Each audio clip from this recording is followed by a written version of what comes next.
به نام خدا، خوش آمدین به این ویدیو. طبقی که در ویدیو قبلی گفتیم ما این دفعه روی کاستم ایونتس کار میکنیم که در VueJS است و یک مقدار طریقه نسبتا درست‌تر است به این که ما وقتی تیبل اینا آپدیت میشه بیایم مثلا چی کنیم، تیبل آپدیت کنیم. ما اینجا مثلا گفتیم که یوزر وقتی کرییت شد، ریکوست روان شد، بعد از این چیکار کو لود دمی جریان کستک وقتی مدل هایت کردی یوزرها رو دوباره لود کو. خب یک رای نیست که مثلا بگوییم غلط است، ولی رای خوبم نیست. رای خوبش مثلا در VueJS کاور شده با کاستم ایونتی که در VueJS است و ایت مثلا میتونیم با this.emit my event emit فایر میکنه و در آخر مثلا شما فانکشن هست، هر چی که هست و فانکشن کال میشه و بر اساس از او ایونت مثلا مو پروسه انجام میشه و کار میره. ولی یک مشکل داره که ایونت که از کاستم ایونت ها مخصوص یک چی است، مثلا مخصوص یک کامپوننت است و ما اینجا یک کار خواهد کردیم که بر اساس کامپوننت کامیونیکیشن که است این را خواهد عمومی کردیم که در کل اپلیکیشن مثلا یک بر ما کار بده. خب اولین چیزی که نیاز است در app.js میایم اینجا یک اینستنس نو از VueJS میگیریم. این اینستنس نو یعنی مثل یک کامپوننت ونی میگیریم تا در این کامپوننت امو این کاستم ایونت رن شود، چون گفتیم این کاستم ایونت هر کاستم ایونت که مربوط یک کامپوننت است و در ایره در app.js میگیریم که میفهمین یک فایل عمومی است و از اینجا امی کار خواهد کردیم و ایره با ویندو معرفی میکنیم. امی استنس نوی مثلا میتونیم فایر یا هر نام دیگه ای که بگیریم نیو ویو و یک چی جدیدی یک اینستنس از ویو رو میگیریم در واریبل به نام فایل ذخیره میکنیم. بعد کس از این میتونیم استفاده کنیم که این کامپوننت خود این ایونت خود در کل کامپوننت ها رن کنیم و هندل کنیم. خب بجای او یکی گزینه که ما داشتیم، بجای این دفعه ما میایم از چی؟ از فانکشن کاستم ایونت که ما داشتیم از استفاده میکنیم. چی بود؟ this.emit میتونیم از اینجا استفاده کنیم. this.emit بعد که از نامی اما کاستم ایونت مثلا میگیم که after create یا هر نام دیگه ای که مثلا شما مناسب با اون برنامه تان میبینید اینجا.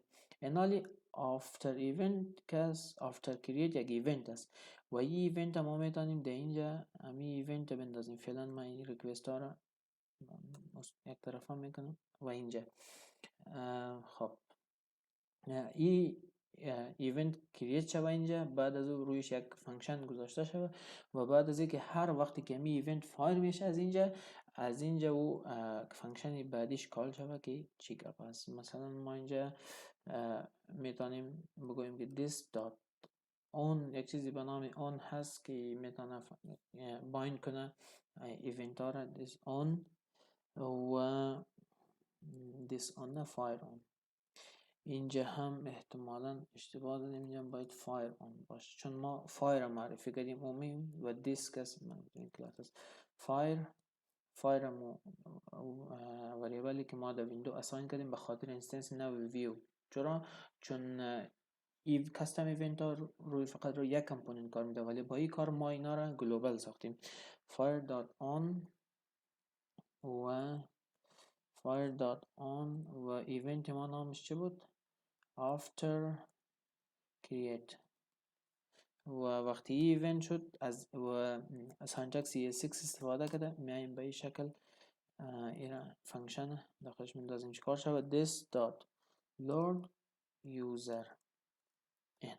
قبلا که بود اگه میبینی یعنی فانکشن در اینجا کار شده بود this dot load user، ولی این دفعه ما با استفاده از نسبتا روش مناسب تر ای را آوردیم در کاستم ایونت ها انداختیم و در اینجا کاست کال میشه و هر وقت یک یوزر نو اد شد یعنی ایونت افتر کرییت کال میشه و اینجا میریم میبینیم چک میکنیم که کار خواد داد یا خیر.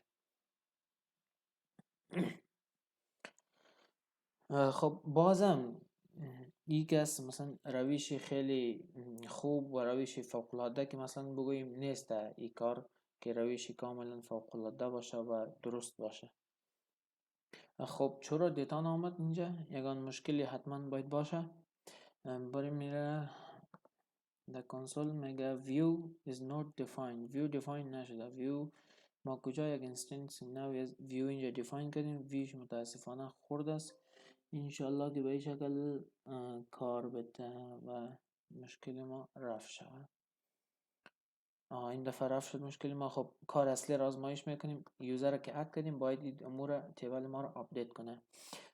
فایر ایونت مثلا event at fire.com و this و admin و یک پاسورد هم برش میدیم و کرییت میکنیم و یکی کرییت میشه مسیج هم میاره و فایر ایونت هم میاره به شکل عادی آپدیت میشه و هیچ مشکلی هم بر ما پیش نمیاد. یک چک دیگه هم میکنیم اگر کدام گپی دیگه هم نباشه. چک چک یک چیزایی و این بخش انتخاب نمیکنیم، میبینیم ولیدیشن ما تا هنوز کار میکنه یا خیر. بله ولیدیشن هم کار میده و پروگرس بار هم گرچن روان است در حال خود. خب مشکلی نیست و این رو کلوز میکنیم.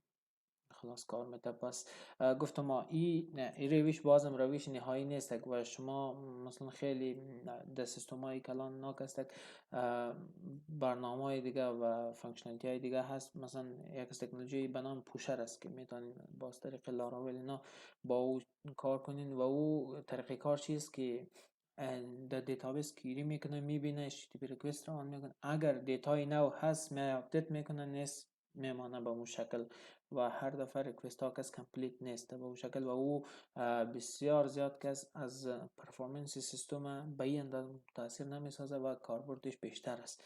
و انشالله که ویدیو ازش لذت برده باشین و براتون مفید واقع شده باشه. لایک، سابسکرایب، شیر نازیاتتان نرو انشالله و در ویدیو بعدی میبینیم.